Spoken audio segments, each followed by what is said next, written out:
Brighton are smarter than your football club, but there is absolutely no shame in that. They're smarter than basically every football club. In this video, I'm intending to look through sort of what Brighton do, where they came from, and what it means for their future.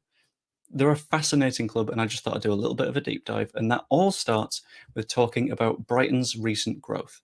As recently as the year 2000, they were all the way down in League Two, which is not a good place to be. I'm sure any lower league fans understand that. One of the big issues with that is the fact that clubs down there don't have much money at all. Brighton have come from really humble financial origins, and in League One and League Two, you sort of have to look after every single penny because if something goes slightly wrong, for example, you have to close your stadium for a weekend, that's a massive gap in your revenue because you've not got TV money coming in, for example. And that's fostered a sort of culture of financial intelligence around Brighton. And you can especially see this in the way that their transfers work. First of all, the way that they sell players. Now, the main example that I've got here is Moises Caicedo. In January, Chelsea were having a look and offering something like £80 million for the player, and Brighton stood still and said, no, we don't need to accept that. And fair enough, he was under a very, very long contract at the club, and there was no need for them to say, fine, we will take your money, because they could just hold him till summer. And then they did, when Chelsea and Liverpool were even more desperate for a defensive midfielder, and they were able to push the fee up to something like £120 million. They did the same sort of thing with Marc Cucurella, and I can see them doing it time and time and time again for all their talented players. Matoma, for example, he's not going to go on the cheap, is he? Now, to go with the incredible ability to make money from transfers, they're also really clever when it comes to not spending too much on them. Now, another good example is their negotiations with Chelsea, in this case for Levi Colwill. He was a centre-back that played at Brighton last season and was really good. He got them into Europe alongside the rest of that back line, such as Lewis Dunk. But then Brighton thought, you know what, we might keep him this season. And Chelsea said, no, you'll pay 50 million quid. And Brighton said, no, we won't. We'll just look somewhere else. Because Brighton understand that you don't need to overpay in this market. A club that doesn't want to sell isn't going to sell unless the money is silly and it doesn't advantage you anymore. Brighton are a top-tier selling club, and that makes them a good buying club because they know what selling clubs do. And aside from all this financial intelligence, they've got a lot of footballing intelligence at the same time. There we go. I had to click that twice. I don't know why. I'm new to StreamYard. Sorry about that. And I think the first part of the football intelligence really working out for them is their scouting department, because it doesn't just focus on the top 5 leagues or the clubs around them. It focuses across the entire world. For example, Moises Caicedo, they picked up from South America. There's been rumours of them looking at more South American wingers and the occasional midfielder from Asia and stuff like that.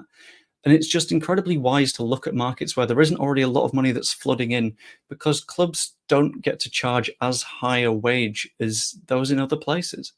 Premier League clubs are always going to charge other Premier League clubs a premium.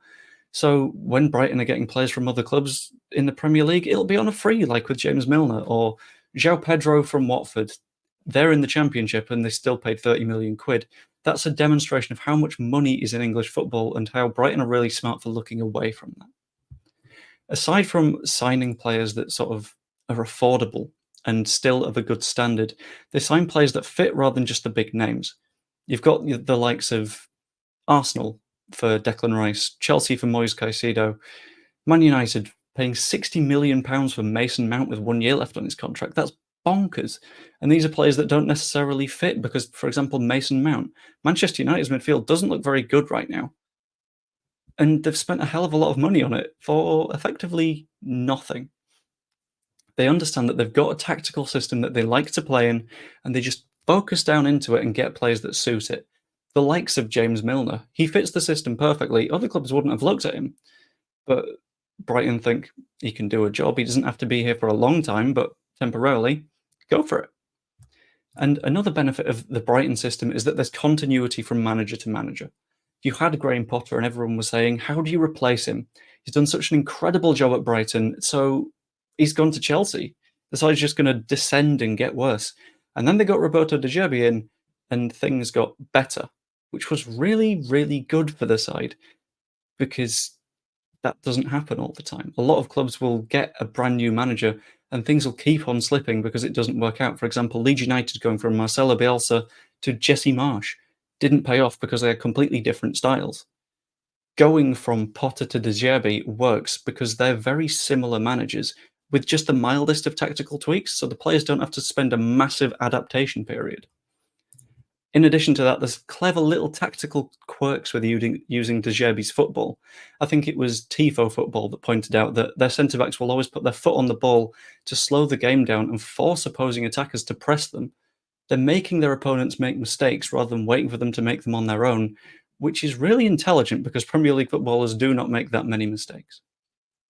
Ultimately, the question is, where did Brighton end up? And I think there isn't really a ceiling for them.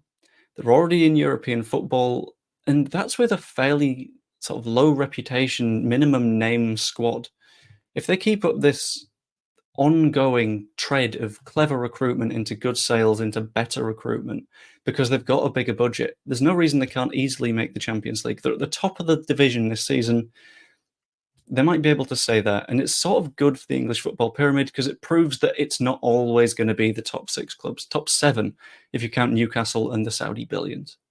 Anyway, pop a comment below to let me know where you think Brighton will end up this season. Subscribe if you enjoyed, and like the video. See you later.